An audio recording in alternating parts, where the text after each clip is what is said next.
Now for these questions, we're adding or subtracting whole numbers and fractions. So first, we have 3 plus 3/7.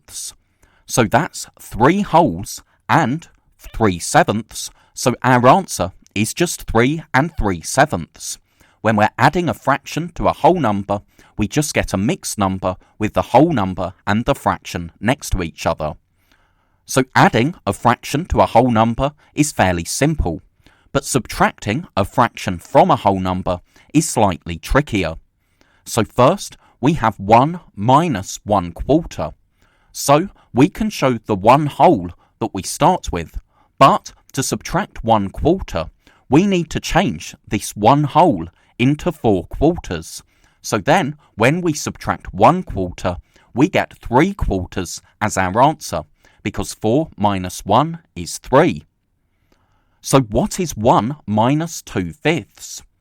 Again, we can show 1 whole, but to subtract 2/5, we need to split that 1 whole into 5/5.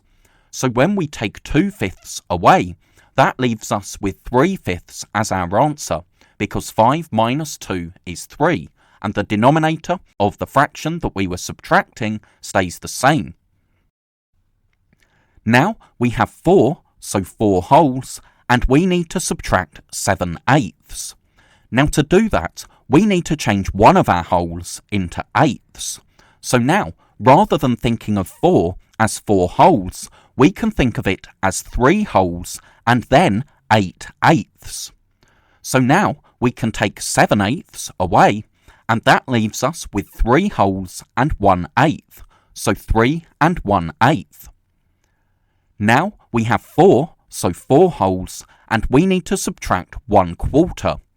But again, we're going to need to change one of our wholes into 4 quarters in order to subtract.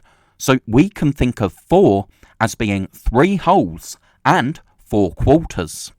So now, when we subtract 1/4, we have 3 wholes and 3 quarters as our answer.